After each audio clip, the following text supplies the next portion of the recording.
Assalamualaikum warahmatullahi wabarakatuh. Perkenalkan, saya Maharani Nabila Sari dengan NPM 217111016. Di sini saya akan menjelaskan tentang pelanggaran HAM dan hukum yang ada di negara Indonesia. Apa itu hak asasi manusia? Hak asasi manusia atau yang disingkat dengan HAM adalah hak dasar yang dimiliki semua manusia sejak lahir. HAM berlaku dimanapun, kapanpun, dan kepada siapapun.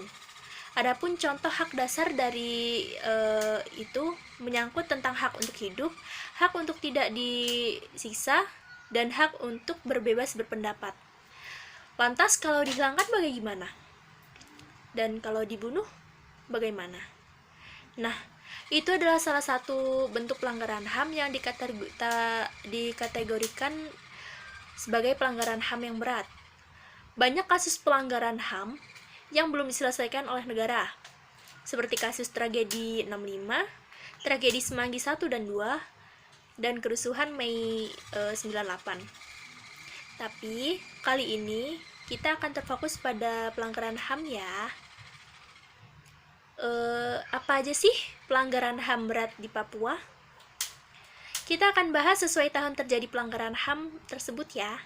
Yang pertama, kasus biak berdarah Juli 1998. Yang kedua, kasus Wasior 2001. Yang ketiga, peristiwa Wamena 4 April 2003. Yang keempat, tragedi Paniai berdarah 2014. Dan yang kelima, kasus Mape Deuma 2014. Yang pertama, kasus biak berdarah 1998. Pada saat Timor Timur mengadakan referendum untuk menentukan nasib sendiri di tengah situasi politik Indonesia yang panas, rakyat Papua pun ingin menentukan nasibnya sendiri. Pergerakan rakyat Papua untuk menentukan nasibnya sendiri berujung pada kebrutalan aparat negara. Banyak rakyat Papua berkumpul di puskesmas dan mengibarkan bendera bintang kejora dan menduduki itu selama seminggu. Aksi itu berlangsung damai. Namun, pada saat aparat datang, terjadi kerusuhan, penangkapan, pemerkosaan, penyiksaan, bahkan sampai pembunuhan terhadap warga Papua. Yang kedua, kasus Wasior 2001. Sementara itu, kasus Wasior 2001, lebih tepatnya 13 Juni 2001, terjadi di desa Wonoboy, distrik Wasior, Manokrawi, dipicu oleh terbunuhnya 5 anggota BRIMOB dan seorang warga sipil. Aparat Polres Manokrawi kemudian melakukan penyisiran dan terjadi dugaan tindak kekerasan berupa pembunuhan, perampasan kemerdekaan, dan penyiksaan di distrik Wasior. Yang ketiga, peristiwa Wamena 2003. Peristiwa Wamena 4 April 2003 diawali pembobolan gudang senjata Kodim 1702 Wamena yang ditindaklanjuti upaya pengejaran oleh TNI terhadap terduga pelaku. Dalam proses pengejaran, terjadi dugaan tindakan kekerasan seperti penangkapan, penyiksaan, pembunuhan terhadap penduduk sipil, dan pembakaran gedung dan poliklinik setempat. Yang keempat, peristiwa Paniai berdarah 2014.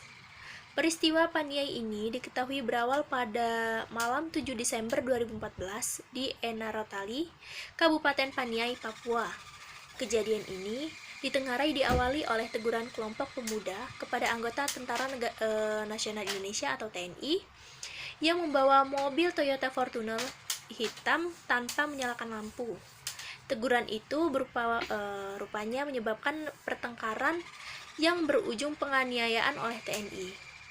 Esok harinya, 8 Desember 2014, rombongan masyarakat Ipakie berangkat menuju Enarotali, mendatangi Polsek Paniai dan Koramil untuk meminta kejelasan. Masyarakat berkumpul di lapangan Karai Gobal,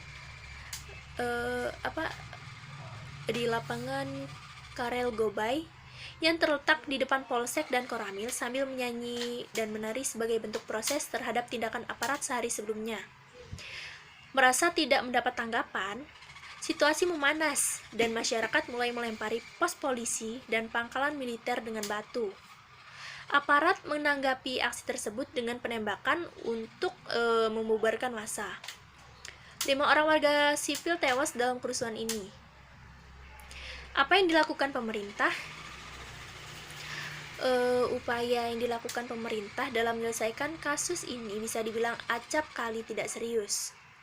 Kasus-kasus yang berkaitan dengan HAM selalu menemui jalan buntu dan berkas kasus selalu berhenti di kejaksaan. Padahal, berkas-berkas sering diajukan oleh Kontras dan Komnas HAM, tetapi dikembalikan lagi oleh kejaksaan. Bahkan ada sebuah aksi rutin setiap Kamis di depan istana, yaitu aksi Kamisan, yang terus konsisten selama 13 tahun menuntut keadilan terhadap penyelesaian kasus pelanggaran HAM di Indonesia. Apa itu rasisme? Berbicara tentang rasis, tak terlepas dari adanya perbudakan yang mempunyai keterkaitan antar keduanya. Tindakan rasis dan perbudakan memiliki sejarah yang panjang. Paham rasis terlahir karena adanya perbudakan. Meski perbudakan sudah lama dihapuskan, namun tindakan rasis yang lahir dari perbudakan tak kunjung hilang. Berbicara kasus rasisme, warga Papua kerap mendapatkan tindakan rasis dari saudara sebangsanya sendiri. Kita kerap bersimpati terhadap kasus George Floyd. Apakah kita sudah bersimpati terhadap rasisme terhadap warga Papua? Kasus rasisme yang diterima warga Papua hampir setiap tahun ada. Terlebih lagi tahun lalu, yakni pada tahun 2019, di mana itu memicu kerusuhan besar di Papua. Kasus rasisme sering didapatkan warga Papua yang merantau ke Pulau Jawa. Seperti terjadi tahun 2019, di mana seorang warga Papua dikatai monyet oleh saudara sebangsanya sendiri. Apakah itu tidak sakit? Hal itulah yang memicu tindakan kemarahan warga Papua, sehingga terjadi kerusuhan di berbagai kota di Papua. Efek dari peristiwa itu, isu Free West Papua kembali naik lagi. Akibat dari kekecewaan itu, isu itu kembali naik lagi, dan isu itu pun terus diperjuangkan oleh para aktivis Free West Papua di dunia internasional. Lantas, bagaimanakah seharusnya kita memutuskan tali rasisme di Indonesia ini? Apakah langkah yang diambil pemerintah? Masyarakat Indonesia sebagai warga dunia dan manusia bermartabat pasti menolak adanya tindakan rasis. Sayangnya, kasus rasisme yang dialami warga Papua tidak ditangani secara serius oleh aparat kepolisian. Hal ini terlihat penindak hukum yang tidak tegas dari kasus 2019. Pihak aparat dan koordinator Menkupolhukam Wiranto justru lebih agresif mengejar mahasiswa yang melakukan demonstran terhadap tindakan rasisme tersebut. Baru-baru ini saja, mantan ketua BEM Universitas Cendrawasih didakwa melakukan tindak makar, padahal dia melakukan aksi damai menolak tindakan rasis. Tetapi, dia dituduh makar dengan ancaman 10 tahun penjara. Kesimpulannya, upaya yang dilakukan pemerintah pun belum mampu menyelesaikan kasus pelanggaran HAM dan rasis terhadap warga Papua. Karena penanganan tidak serius ini pun, tak sedikit warga Papua, khususnya wilayah Papua Barat, yang ingin memisahkan diri dari wilayah Negara Kesatuan Republik Indonesia, karena kerap mendapatkan tindakan rasis. Bahkan, kerusuhan yang terjadi di berbagai kota di Papua terjadi karena kasus rasisme dan diskriminasi yang diterima oleh warga Papua di Pulau Jawa.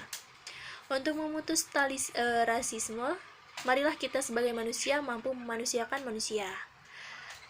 Sekian yang bisa saya jelaskan, kurang lebihnya saya mohon maaf. Saya akhiri, wassalamualaikum warahmatullahi wabarakatuh.